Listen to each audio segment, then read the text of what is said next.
Si Patrick Tulfo sa Rapido ni Tulfo. Rapido ni Tulfo. Tama yan, attorney. Mabuhay po kayo dyan. Attorney, in our, yung ilan sa mga private conversation natin, di ba? Parang, I asked you some questions regarding kung ano yung pwedeng gawin ng customs. And you just told me nga, sir, na bilang lawyer na may mga limitations din naman ng customs. At totoo lang, sir, may mga ibang sangay ng gobyerno like legislative, sir, di ba? You lectured me na pwede namang sanang gumari na ng batas para, sir, maiwasan na itong mga problemang ito, attorney. Yes, sir. Yes, sir. Especially, sir, dun sa, di ba, nagkukwentuhan tayo, sir. Especially, sir, dun sa, ayaw naman natin tanggalan ng kita. Pero hindi naman siguro ganun kalaking kita ang matatanggal. Yes. Especially sa treatment po ng waiver ng mga port charges, no? Apo. I was telling you, ito, hindi ko na papangalanan yung, yes, sir, yung, yung kumpanya at kung Apo. But I gave you very specific numbers, sir. At yes, since nakikinig naman sa ating mga kababayan natin, ang tanong lagi kasi sa akin, sir, hindi ba namin pwedeng puntahan na lang dyan sa customs? Hindi pwede. Ibayaran yung box, tapos kunin namin, iproseso na lang, tulungan nyo na lang kami. Ay, nako po, kung talaga pong kung kami lang po ang kausap nyo, customs lang po yung kausap nyo, pwede po. Yes, sir. Ibigay na ho namin sa inyo yan, kahit wala na ho kayong bayaran, kasi alam naman po namin, OFW yan. Kami na po magpaliwanag sa COA.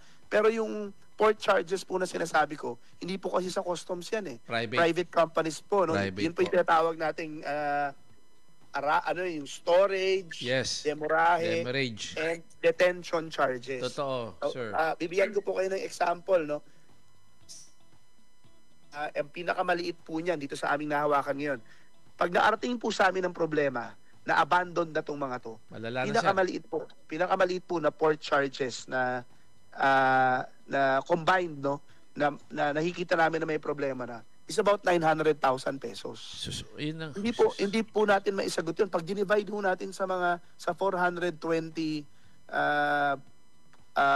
balikbayan boxes, no? 400 to 400 balikbayan sa isang container. Napaka-substantial po nung babayaran nila. Apo. Na para lang dito sa private charges na to. Kaya Apo. po kami, nagsusumikap kaming mai-donate 'yan, mai-auction sa iba na may magandang puso na tutulong kami mag-donate. Kasi Apo. po yung mga paraan na ginagawa namin, yung po yung mga pwedeng mag-justify ng waiver nitong mga port charges na to.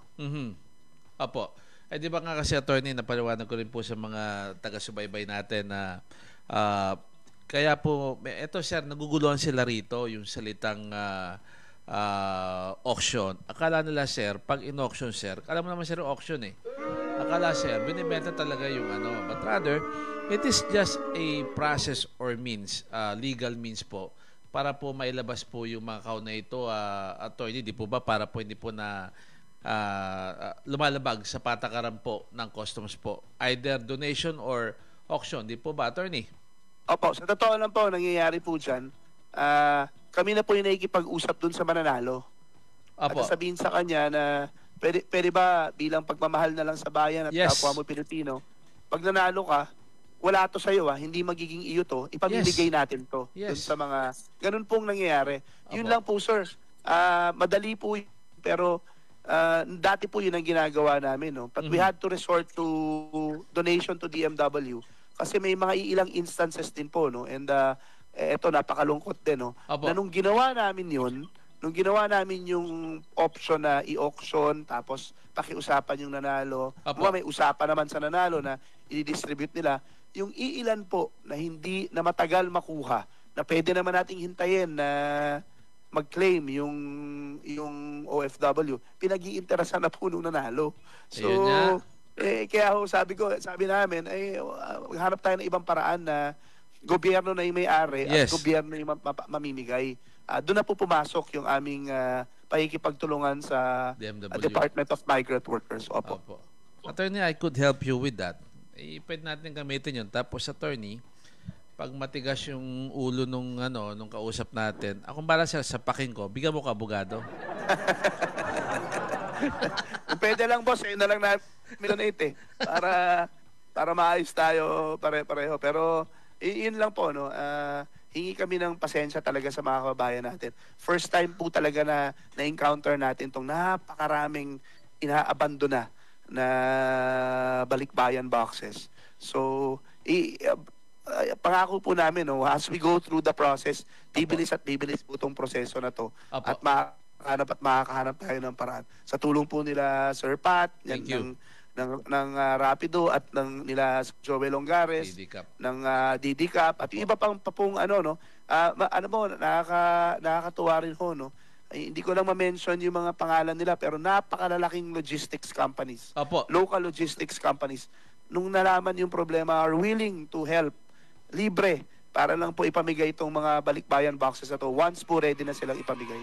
Ang galing. Attorney, I know this is too early to ask, pero sir, itong kasi sabihin ko, parang may kasamang pakiusap to like when we saw each other last Wednesday. Hopefully sir, no, para lang po sa mga maraming nakikinig ngayon na mga taga Makati Express cargo claimants. Hopefully sir, sana bago magpasko sir, hopefully makagawa tayo ng paraan matapos natin sir. What do you think? Yun din po yung gusto namin. For sure sir, ito yung naka-pending na sa yung papunta na ng DMW, I'm sure lahat naman yan, no? Itong mga unang nabanggit natin. Apo. Lahat yan madidistribute natin before Christmas. Apo.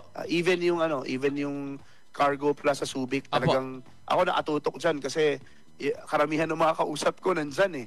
At talagang iba na yung desperation nila. I know, sir. Especially yung even yung may mga commercial cargos, naiintindihan ho namin yan. Namuhunan kayo at naloko kayo. No? So, we're really working very hard na matapos na yung Cargo Plus na yan. At mahanap pa yung ibang Cargo Plus na nawawala. Na hindi natin mahanap-hanap. Pero yes sir, ito pong Makati Plus, no?